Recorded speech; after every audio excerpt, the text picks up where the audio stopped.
আসসালামু আলাইকুম ভিউয়ার্স, আশা করি সকলেই ভালো আছেন। স্মার্ট আরএমজি লার্নিং এর পক্ষ থেকে আপনাদেরকে জানাই স্বাগতম। সম্মানিত ভিউয়ার্স, বরাবরের মতো আজকেও হাজির হয়েছে আপনাদের সামনে একটি গুরুত্বপূর্ণ ভিডিও নিয়ে।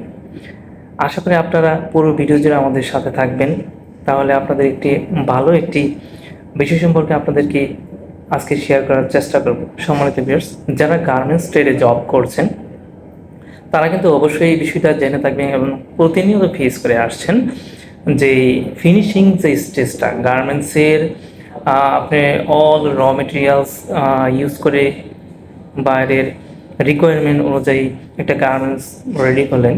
তারপরে সেই গার্মেন্টসটাকে আপনার বাইরের কাছে যখন পাঠাবেন, শিপমেন্ট করবেন, সেটার আগে কিন্তু অনেক প্রসিডিওর রয়েছে এবং লাস্ট একটা স্টেপ হচ্ছে যে আপনাকে গার্মেন্টসটাকে ফিনিশিং করে আপনাকে বাইরের কাছে কিন্তু পাঠাতে হবে। আর ফিনিশিং স্টেজটা, তো ফিনিশিং সেকশনটা কি অনেকে একটা পার্লারের সাথে তুলনা করে থাকেন। পার্লারে যেমন অনেক ঘষা মাজা করে, অনেক যেমন একটা মানুষকে সৌন্দর্য ফুটিয়ে তোলার চেষ্টা করে, ঠিক তেমনি ফিনিশিং সেকশনটা হচ্ছে এরকম।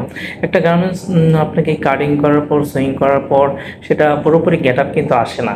তো সেই পুরো গেট আপটা আনার জন্য এই ফিনিশিং স্টেজে আয়রন করে, স্টিম করে, যত ধরনের মেজারমেন্ট আছে সব কারেকশন করে চেক দিয়ে, ফিনিশিং টেক এবং যত ধরনের পায়ের রিকোয়ারমেন্ট অনুযায়ী অ্যাক্সেসরিজ আছে সেগুলো লাগিয়ে কিন্তু তারপরে ইন্সপেকশন করতে হয়। আপনারা হয়তো এটাও জেনে থাকবেন যে যদি ফিনিশিং গেট আপ যদি ভালো না হয় তাহলে কিন্তু বাইং যে কিউসি আছে সে কিন্তু গুডস রি ইন্সপেকশন দেওয়ার সম্ভাবনা থাকে, পসিবিলিটি থাকে।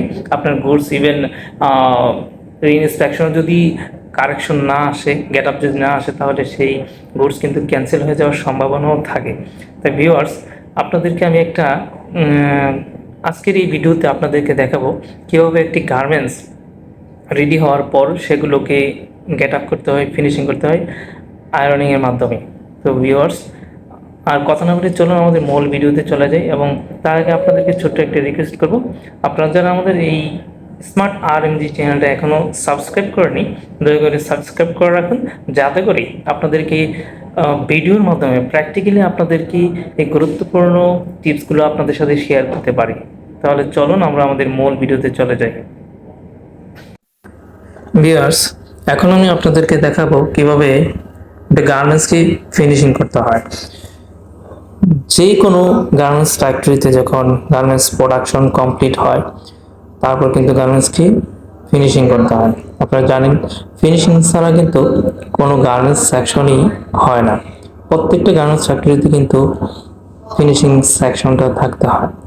এই ফিনিশিং সেকশনে কিন্তু মূলত প্রত্যেকটা গার্মেন্টস ফিনিশ করার পর, গেট আপ করার পর তারপর কিন্তু ইন্সপেকশন করতে হয়।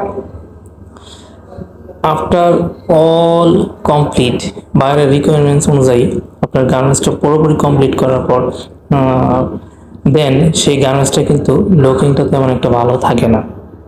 সেই লুকিংটা পুরোপুরি আনার জন্য প্রত্যেকটা গার্মেন্টসকেই কিন্তু তার নিজস্ব মেজারমেন্ট অনুযায়ী ফিনিশিং সেকশনে কিন্তু চেক দিতে হয়। বিশেষ করে এই যে গেট আপ করা হচ্ছে, যে আয়রনিং দেখুন, সারি সারিভাবে যে আয়রনের যে টিউবওয়েল সাজানো আছে, প্রত্যেকটা টিউবওয়েলেই কিন্তু ফিনিশিং কাজ চলতেছে।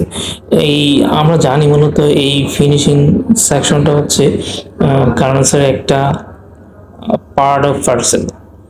এখানে ফিনিশিং সেকশন বাদ দিয়ে আপনার গার্মেন্টস সেকশনটা কিন্তু কল্পনা করা যায় না। এখানে স্যাম্পল সেকশন বলেন, প্রোডাকশন বলেন, প্রত্যেকটা স্টেজেই কিন্তু আপনার এই ফিনিশিং সেকশন থাকে। দেখুন, আমি আপনাদেরকে যদি দেখাই একটা গার্মেন্টস কীভাবে ফিনিশিং করতে হয়, এবং প্রত্যেকটা ফিনিশিংয়ের লোকজনকেই কিন্তু এই ব্যাপারে মোটামুটি এক্সপার্ট হতে হয়। কেননা যদি সে পড়াশোনা না জানে অথবা গেট আপ ভালো করে না জানে, তাহলে কিন্তু সেই গার্মেন্টসটা কিন্তু পুরোপুরি লুকিং গেট আপ আসবে না। দেখুন, আমি আপনাদেরকে একটা প্র্যাকটিক্যালি একটি কাজ দেখাচ্ছি কিভাবে একটা গার্মেন্টস কমপ্লিট করার পরে সেই গার্মেন্টসটাকে গেট আপ করতে হয়, কিভাবে আয়রন করতে হয় এবং কতটুকু টেম্পারেচারে সেই গার্মেন্টসটাকে আয়রন করতে হয়। একটা ফিনিশিং ম্যানকে, একটা আয়রন ম্যানকে সেই বিষয়টা কিন্তু জানতে হয়। দেখুন প্রথমে গার্মেন্টসটাকে ভালো করে স্ট্রিম টেবিলে কিন্তু বসানো হয়েছে, তারপরে সেটাকে ভালো করে স্টিম দেওয়া হচ্ছে, আয়রন না, মূলত স্টিম দেওয়া হচ্ছে, কারণ অনেক বাইরের রিকোয়ারমেন্ট থাকে যে আয়রন দেওয়া যাবে না, জোরে কোনো প্রেসারও দেওয়া যাবে না, মূলত স্টিম দিতে হবে। দেখুন এখানে প্রথমে গার্মেন্টসটা কিন্তু তেমন একটা গেট আপ ছিল না, স্টিম দেওয়ার পরে গার্মেন্টসটা কত সুন্দর একটা লুকিং আসছে। তারপর লেন্থ ঠিক আছে কিনা সেই বিষয়টা জানতে হয় প্রত্যেকটা আয়রনম্যানকে। তারপরে হচ্ছে চেস্ট, ওয়েট, লেন্থ এবং বটম প্রত্যেকটা পোর্শনে কিন্তু মেজারমেন্ট চেক দিতে হয় যে ঠিক আছে কিনা। যদি কোথাও কোনো মেজারমেন্ট লেন্থ উইথ যদি বেশি থাকে, প্লাস থাকে, তাহলে সেটাকে কিন্তু পজিশন মোতাবেক বসিয়ে আবার কিন্তু স্টিম দিতে হয়। দেখুন একটু বেশি হয়েছিল, সেটাকে আবার কারেকশন করে সেটাকে আবার স্টিম দেওয়া হয়েছে, গার্মেন্টসটা কিন্তু স্মুথ হয়ে গেছে। সেটা স্টিম ছাড়া কিন্তু পসিবল না। কোনো গার্মেন্টস যদি প্লাস থাকে, নর্মালি যদি এক্সিএম অথবা হাফ সিএম যদি প্লাস থাকে নিট গার্মেন্টসে, সেটাকে পসিবল কভার করা। যদি সেটা আয়রন না থাকতো বা স্টিম না থাকতো তাহলে কিন্তু সেটা পসিবল হতো না। দেখুন মতো একটা গার্মেন্টস কমপ্লিট করার পরে সেটাকে কিন্তু তেমন কোনো গ্যাটাপই নেই, এটা কোনো তেমন কোনো ভালো কোনো গ্যাটাপই ছিল না, যেটাকে স্টিম দিতে হচ্ছে সেই গার্মেন্টসটাকে গ্যাটাপে আনার জন্য। দেখুন আমি আপনাদেরকে নর্মালি সেই গ্যাটাপটাই দেখাচ্ছি যে আসলে এটা কতটা গুরুত্বপূর্ণ, কারণ কোনো ভাইয়েরই এই গ্যাটাপ ছাড়া কিন্তু নিবে না। যার কারণে প্রত্যেকটা গার্মেন্টসকে স্টেপ বাই স্টেপ প্রত্যেকটা পোর্শন বাই পোর্শন স্টিম দিতে হয় সেটাকে গ্যাটাপে আনার জন্য। এটা মূলত কমপ্লিট আপাতত। দেখুন তারপরে নেক্সট স্যাম্পল হাত দেওয়া হচ্ছে। তারপর আমি যদি আপনাদেরকে আরও একটা স্যাম্পলকে দেখাই আরেকটা টেবিলে, দেখুন এখানেও কিন্তু গ্যাটাপ করা হচ্ছে। এটা একটা পেপি জিন্স ওয়ার্ডের একটা গুডস, যেখানে স্টিম দেওয়া হচ্ছে, মূলত গ্যাটাপ করা হচ্ছে। এই গ্যাটাপ টেবিলটা কিন্তু আসলেই খুবই গুরুত্বপূর্ণ এবং এটা কিন্তু বাইরের রিকোয়ারমেন্ট অনুযায়ী আপনাদেরকে স্টিম এবং আয়রন দিতে হবে। কোনো প্রেশার বেশি দেওয়া যাবে না, কোনো আয়রন প্রেস বেশি করা যাবে না। দেখুন মূলত এই স্যাম্পলটাকে বসিয়ে প্রথমে লেন্থে মেজারমেন্ট করা হচ্ছে, তারপর বটমের যে উইথ আছে সেটা, তারপর চেস্টের উইথ সেটা ঠিক আছে কিনা সেটা কিন্তু চেক দেওয়া হচ্ছে। তারপরে সেটাকে আবার দেখুন একটু প্লাসের দিকে আছে, সেটাকে সুন্দরভাবে ভিউয়ার্স একটু লক্ষ্য করুন, স্যাম্পলটা একটু প্লাসের দিকে আছে উইথের দিক দিয়ে, সেটাকে মাঝখানে একটু খাপিয়ে আনা হচ্ছে। দেখুন এটাকে যদি আয়রন করা হতো তাহলে কিন্তু এখানে ক্রিজ মার্ক এবং ফোল্ডিং মার্ক শো করতো, বাট স্টিমটা খুবই গুরুত্বপূর্ণ এবং খুবই হেল্পফুল। দেখুন এই যে প্লাস হচ্ছে, প্লাসটাকে দেখুন কিভাবে রিডিউস করা হচ্ছে, হ্যাঁ চাপিয়ে চাপিয়ে দেওয়া হচ্ছে, তারপর এটাকে যখন স্টিম দেওয়া হবে তারপর স্মুথ হয়ে যাবে। দেখুন এখন স্টিম দেওয়া হচ্ছে, লক্ষ্য করুন আমি আপনাদেরকে দেখাই যে কতটা ফিনিশিং হয়ে যাচ্ছে। দেখুন এখানে কোনো ক্রিজ মার্ক, কোনো ফোল্ডিং মার্কই এখন নেই। তো নিশ্চয়ই বুঝতে পারছেন যে ফিনিশিং স্টেজটা আসলে কতটা গুরুত্বপূর্ণ।